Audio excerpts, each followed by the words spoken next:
Hi again, everyone. So hopefully you had a chance to finish the coloring page symbol and cut it out to serve as our emblem or symbol for session 4. And so put it up in your house, hang it on that wall, hang your garland to help us remember that compassion helps us to be present with each other. The next activity is another coloring activity, and we're going to be coloring parts of our Compassion Camp poster again. And so I want you to find all the moments of compassion that show people being present with each other and color them in. And so I'm going to give you a few hints to get started, and then feel free to pause while you complete this activity, and then we will have another one right after.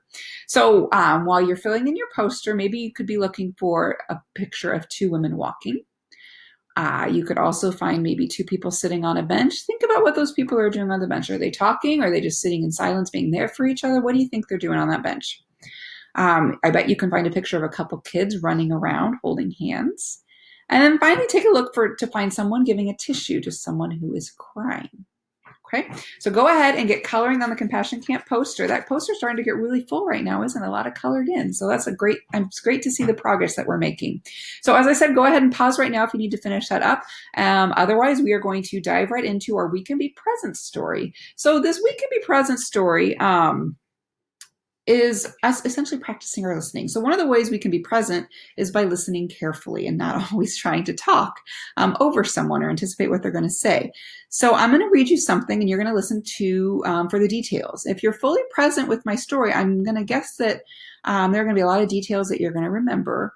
We're going to show our excellent listening skills by drawing what we hear. And so to help us do this, we have a handout, the We Can Be Present story handout. You can see it right here. Feel free, grab a colored pencil or some crayons or just a pencil or pen. And as we go along, feel free to draw what you're hearing, the details that you're hearing, okay? So let's begin. I had a long day today. I was eating breakfast this morning at the breakfast table when my dad came in and said that we would be leaving in 15 minutes to run some errands. I did not want to go. I wanted to sit at the table, finish my cereal, and play with my pet lizard, Vanessa. I felt super frustrated. But I got into the car with my dad and we made our first stop at the grocery store to pick up some toilet paper, another box of my favorite cereal, and coffee for Dad. I asked for an apple. My dad said yes. Then we put our groceries in the car and headed to the post office. Sometimes the post office is fun because I get to pick out the stamps. But today there was a long line and I didn't want to be there. My dad said it was very important. He held 2 boxes and an envelope while we waited in line. I felt compassion for him, so I offered to hold something. He gave me the smaller box and said thank you. Then we had to go to the dentist. My dad needed a cleaning, so I had to sit next to him and wait. I read a magazine about lizards and ate my apple. The dentist said that apples are good for your teeth. Finally, my dad said, thank you for being present with me today. I have a question. Where would you like to go? I was excited. I knew exactly where I wanted to go. There is a park by my house that has an excellent climbing tree. Dad took me to the park so I could climb the tree and play for a while. He even climbed up with me. It was a long day, but I'm glad we spent it together. The end. Okay, so I'm going to give you a little bit of time to finish up your drawings. If you've got, remember, a ton of details and you want to add them all in, go ahead. Feel free to pause this video and then just start once you have your drawings complete. I wish I could see what you guys are drawing or what you've completed in your drawings. I want to say, what did you notice about my story? What was the most interesting part to you? Did you ever get tired of listening? Did it help when you drew out the details? If I tested your memory about the story, would you be able to answer my questions, do you think? So when we listen to each other carefully, we can remember details and make connections. I have one more question for you. In this story, who is being present? The dad, the child, or both? And then why do you think that is? Okay, and feel free to discuss that with whoever's watching this video, especially if you have any disagreements about who you think was being present.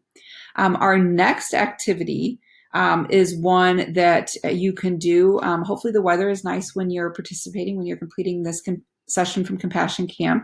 The first one is to take a walk around your neighborhood. So compassion helps us to be present with each other. When we are present, we slow down and pay close attention. Our senses, sight, smell, touch, taste, and hearing help us to know the world around us. So I want you, if you are able to, take a walk around your neighborhood. That's our first option. The second option is to take a virtual excursion. So if the weather's bad, if you're just not able to get out of the house, that's another option that you can do. There are some virtual excursion ideas on page 105 from the Family Guide. So go ahead and use that option if you can't get outside. But I definitely encourage you, get outside if you can. Walking is great for our health, both emotional and physical. So before you walk, I want you to focus on using your senses to discover and explore what is around you. So maybe decide what path you're going to take, and think about, do you want to try something new, or you want to take a path that you've taken before? As you walk, try to keep reminding yourself to be present and engage your senses. So you can talk about what you see, feel, hear, touch, or smell around you. Can you see like the trees moving in the wind? Can you see flowers growing? Can you see the changes that are occurring in nature around you? Do you see any butterflies or insects? You can listen for sounds. So if there's a breeze, you can hear some sounds from that. Feel the weather outside. Is it hot? Is it windy? Is it cool? Stop to smell flowers. So don't forget that sense of smell. So it may be if you're walking in downtown Waterloo, if you walk by Anie's, you might smell this smell of baking bread, which is an amazing, one of my favorite smells. Be sure to take pauses along the way to practice being present, so that you can sit or stand quietly and observe, and then take time to talk about what you noticed while during that pause. And so that is our second activity. Once you get done with your walk, if you need to cool down, I encourage you to go into the movement portion of session 4, which is yoga again. So this is a breath yoga sequence connecting our bodies with compassion's gift, or presence and awareness. So being present to ourselves and our bodies helps us to be present to others. And so just remember, breath itself is a powerful way to connect with the body. And so when we focus on breathing in ourselves, that's reconnecting us to ourselves. As with weeks past, I'm going to encourage you guys to work through this yoga sequence on your own, at your own pace and with your own breaths, because yoga is a very personal thing, because you need to breathe the pattern the way that your body best breathes.